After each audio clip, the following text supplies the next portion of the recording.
আপনারা জানেন যে পার্বত্য চট্টগ্রামে বিশাল ঝামেলা চলছে। সংখ্যালঘুদের উপর অত্যাচার বা তাদের উপর হামলা করা এ ধরনের ঘটনা ঘটছে। তো আসলে এই ঘটনাগুলো কেন ঘটছে, আসলে কি সেখানে কোনো ভারতীয় প্রেতাত্মা রয়েছে কিনা, এ ধরনের নানান গুঞ্জন কিন্তু আমরা অনলাইনে দেখতে পাচ্ছি। আসলে প্রকৃত ঘটনা কী সেটা জানার জন্য আমরা স্টার গল্প ইউটিউব চ্যানেলের একটা ভিডিও পাবলিশ করা হয়েছে, সেটা দেখতে পারি। তো চলুন সবাই মিলে দেখে আসি। পার্বত্য চট্টগ্রাম আসলে এত উত্তাল কেন? এখানে কি রয়েছে ভারতীয় গোয়েন্দা সংস্থা, সেই রয়ের হাত? আর যদি একদম বেসিক কারণ জানতে হয় তাহলে আপনাকে কিছু জিনিস জানতে হবে, যার মধ্যে অন্যতম হচ্ছে প্রায় ২৭ বছর আগে করা পার্বত্য শান্তি চুক্তির বিষয় এবং পাহাড়ে এই শান্তি বাহিনী নামে যারা আছে তাদের ব্যাপারেও আপনাকে জানতে হবে। তার আগে আপনাকে বলি, রিসেন্ট টাইমে পার্বত্য চট্টগ্রামে বাঙালি এবং পাহাড়িদের মধ্যে যে উত্তপ্ত অবস্থা তৈরি হয়েছে সেটার কারণ হিসেবে একজন বাঙালির বাইক চুরির ঘটনার বিষয়টাকে উল্লেখ করা হয়েছে। এরপর পরিস্থিতি এতটাই জটিল হয়ে পড়ে যে সেনাবাহিনীর সঙ্গে পাহাড়ের শান্তি বাহিনীর একটা গ্রুপের সংঘর্ষ হয় এবং হতাহতের ঘটনা ঘটে এবং পুরো দেশটা একদম পুরো অস্থিতিশীল পরিস্থিতি। এদিকে গার্মেন্টসের গ্যাঞ্জাম, এদিকে পার্বত্য চট্টগ্রামে গ্যাঞ্জাম, এদিকে আবার আনসারদের গ্যাঞ্জাম যদিও এখন বন্ধ। একাংশ পাহাড়ি, বিশেষ করে সে শান্তি বাহিনীদের দাবি পার্বত্য চট্টগ্রাম, রাঙামাটি, বান্দরবন নিয়ে আলাদা স্বাধীন রাষ্ট্র গড়তে হবে।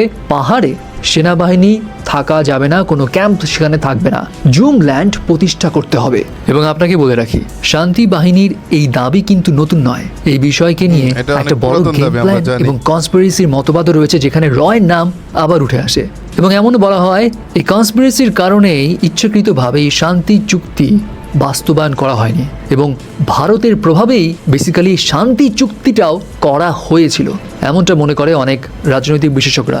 এখন কি এমন আছে এই পার্বত্য শান্তি চুক্তিতে সেটা একটু জানি। পাহাড়ের শান্তি বাহিনীর বহু সদস্য ১৯৮০ এবং ৯০ দশকে পাহাড়ে নিরাপত্তা বাহিনী মানে সেনাবাহিনীর সঙ্গে লড়াই করেছিলেন। তাদের প্রায় ২ দশকের সশস্ত্র লড়াইয়ের ইতি টানা হয়েছিল ১৯৯৭ সালের ২ জুলাই এক শান্তি চুক্তির মাধ্যমে এবং সেই চুক্তিতে স্বাক্ষর করেছিলেন পার্বত্য চট্টগ্রাম জনসংহতি সমিতি, যেটা শান্তি বাহিনীর একদম অরিজিনাল সেই গ্রুপের সন্তু লার্মা। এখন এই সন্তু লার্মা নামটা কিন্তু মনে রাখেন। এই চুক্তির পর অস্ত্র সমর্পণ করে শান্তি বাহিনীর প্রায় ২,০০০ সদস্যের সবাই এবং প্রত্যেককেই দেওয়া হয় ৫০,০০০ করে টাকা।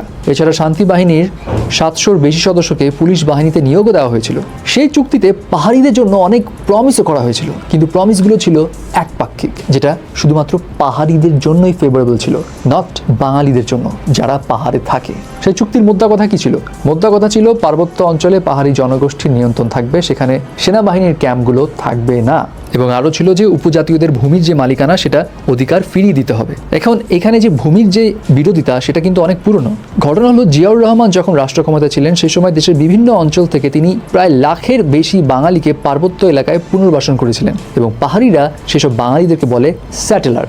এবং পাহাড়িদের এখন দাবি, পুরনো দাবি সেটা, এই সমস্ত স্যাটেলারদের পাহাড়ের ভূমি থেকে পুনর্বাসন করে সমতলে নিয়ে যেতে হবে, কারণ পাহাড়ে ভূমিতে বাঙালি থাকতে পারবে না, এটা পাহাড়িদের জন্য, এমনটাই দাবি। তবে মানে তারা এখানে বাপদাদার আমল থেকে থাকে, তারা মনে করে এটা তাদের নিজস্ব ভূমি, আর এটা মনে করে এটা খুবই স্বাভাবিক। আর দূর থেকে এসে অন্যরা এখানে থাকবে সেটাকে তারা আসলে সহ্য করতে পারছে না। এটা আমার গ্রামে বা আমার জেলায় যদি এমন হয়তো বা আমিও এমনটাই করতাম বা আপনিও এমনটা করতেন। তবে পুরো ঘটনা দেখি, তাহলে আরও অনেক কিছুই জানতে পারবো। সমস্ত পাহাড়িদের নয় এই দাবিটা, এটা হচ্ছে শান্তি বাহিনীর একাংশের দাবি।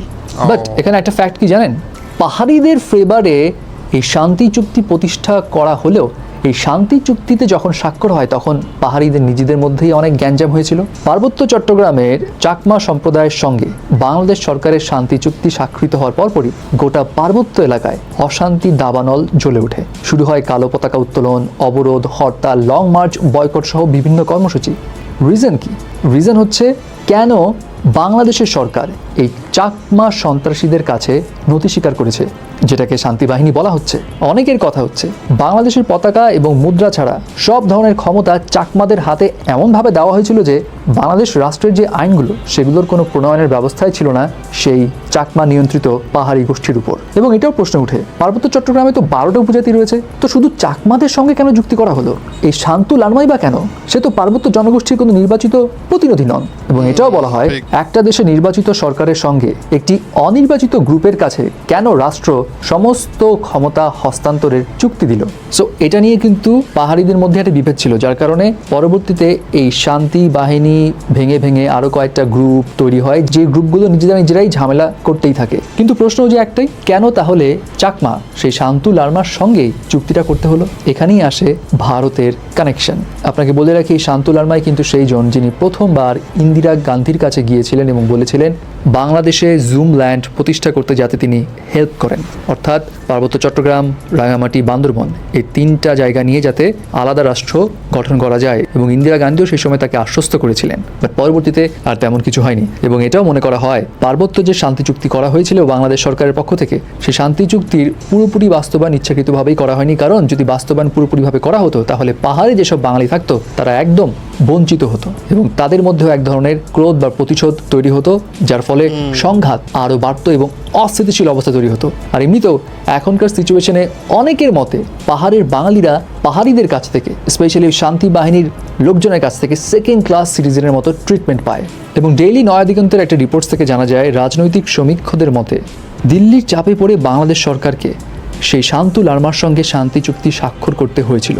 এবং এটাও বলা হয় সেই রিপোর্টসে, পার্বত্য এলাকার চাকমা সন্ত্রাসীদের অস্ত্র ও আশ্রয়দাতা হচ্ছে ভারত। ভারতীয় গোয়েন্দা সংস্থা রয়ের সহায়তায় ত্রিপুরার সীমান্তের অদূরে চাকমা তরুণদের সশস্ত্র ট্রেনিং ক্যাম্প ছিল। প্রশিক্ষণ শেষে চাকমাদের বাংলাদেশের অভ্যন্তরে নানা রকম ধ্বংসাত্মক কাজে চালানোর জন্য পাঠানো হতো। এবং এটাও জানানো হয়, ভারতীয় মদত না পেলে তথাকথিত শান্তি বাহিনীর পক্ষে এক মুহূর্ত টিকে থাকা সম্ভব নয়, একথা সচেতন ব্যক্তি যে কেউই বুঝে। এখন প্রশ্ন হলো, চাকমা সন্ত্রাসীদের আশ্রয় দান এবং এই সমস্ত অ্যাক্টিভিটিস, এটাতে ভারতের আসলে উদ্দেশ্যটা কি? উদ্দেশ্য দুটো। সেই রিপোর্টে বলা হয়, প্রথমত এর মাধ্যমে বাংলাদেশ সরকারের উপর স্থায়ী রাজনৈতিক চাপ একদম কন্টিনিউয়াস রাখা। দ্বিতীয়ত, যদি ভারতের এই পাহাড়িদের মধ্যে একটা উস্কানিমূলক সংঘাত তৈরি করে এমন একটা সিচুয়েশন তৈরি করতে পারে যে জুমল্যান্ড সত্যিকার অর্থেই প্রতিষ্ঠিত হচ্ছে, তাহলে পার্বত্য চট্টগ্রাম চলে যাবে কার হাতে? সেই পাহাড়িদের হাতে, যেটা নেতৃত্ব দিবে কে? শান্তু লারমা। এবং এই শান্তু লারমার সঙ্গে ভারতের কিন্তু একটা ভালো সম্পর্ক আছে বলে এসেছি। সো এতে করে কি হবে, ভারত চট্টগ্রাম বন্দরকে করিডোর হিসেবে ব্যবহার করে 7 সিস্টার নামে যে অঞ্চল রয়েছে এবং সেখানে যে স্বাধীনতা সংগ্রামীদের বিষয় রয়েছে তাদেরকে দমন করতে পারবে। এখন ভারতের সাথে শান্তু লারমার যে সম্পর্ক খুব ভালো, এটাতে স্পষ্ট আরও কিছু বিষয়। রিজন কি? রিজন হিসেবে অনেকেই বলছে, ভারতে যখন রাষ্ট্রীয় অখণ্ডতার বিরুদ্ধে অস্ত্র ধারণ করে তখন তারা হয়ে যায় দেশদ্রোহী। যেমন আসামের অনুপ চেটিয়া ভারতের দৃষ্টিতে দেশদ্রোহী। তাহলে সেক্ষেত্রে শান্তু লারমাকে কেন ভারত বাংলাদেশের দেশদ্রোহী হিসেবে মনে করছে না? সেও তো বাংলাদেশ থেকে আলাদা একটা রাষ্ট্র চাইছে, তাকে কেন স্পেশাল ট্রিটমেন্ট দেওয়া হয়?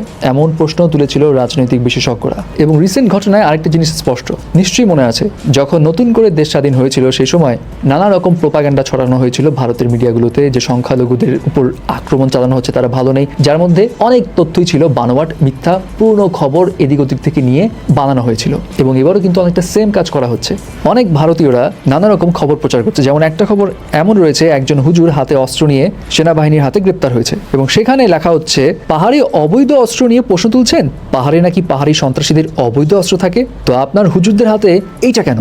মানে বিষয়টা এমনভাবে প্রকাশ করা হচ্ছে যে পাহাড়ে যেসব মুসলমান বাঙালি রয়েছে তারা অন্য ধর্মের পাহাড়িদের উপর আক্রমণ চালাচ্ছে।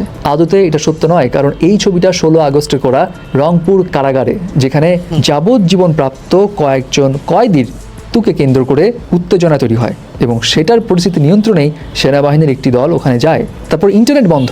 অনেকে বলছে খাগড়াছড়িতে ইন্টারনেট বন্ধ করে দেওয়া হয়েছে। কেন বন্ধ করলো? এটা নিয়ে নানা বিতর্ক। যদিও পরবর্তীতে জানা যায় খাগড়াছড়িতে ইন্টারনেট বন্ধ করা হয়নি, সেখানে অপটিক্যাল ফাইবার পুড়ে যায় সংঘর্ষের কারণে, যার ফলে ওয়াইফাই লাইন বিঘ্নিত ঘটে, কিন্তু মোবাইল টাওয়ার ইন্টারনেটের সচল ছিল। এবং উপদেষ্টা নাইট বিষয়টা পরে ক্ল্যারিফাইও করে। তিনি আরও বলেন, বাংলাদেশকে অস্থিতিশীল করতে অনেকেই অনেক রকম পরিকল্পনা করছেন এবং করতে থাকবেন। সো এই ক্ষেত্রে সতর্ক থাকতে হবে সবাইকে। আসলে ভিতরে ঘটনা আমরা কেউ জানি না, অনেক ঘটনাই ভিতরে ভিতরে ঘটে, আমরা আমজনতা পাবলিক কিচ্ছু জানি না। তারপরে দু একটা খবর লিক হয়ে যায়, তখন হয়তো বা আমরা সেগুলো জানতে পারি এবং জানার পরে আমরা খুবই আশ্চর্য হই। দেখুন, এই যে পার্বত্য চট্টগ্রাম, এই অংশটা যদি তারা আলাদা করে স্বাধীন করে, তাহলে যে মংলা সমুদ্র বন্দর যেটা শুনলাম সেটা পুরোটাই তাদের দখলে থাকবে। সেক্ষেত্রে আমাদের বাংলাদেশ থেকে যে এক্সপোর্ট ইম্পোর্ট হয় একটা সবচেয়ে বড় বন্ধ, সেটা থেকে আমরা বঞ্চিত হব বা এই ধরনের ঘটনা ঘটতে পারে। তো যাই হোক, আমরা চাই বাংলাদেশে আমরা সবাই একসঙ্গে বসবাস করব, ভাই ভাই কাঁধে কাঁধ মিলিয়ে বসবাস করব।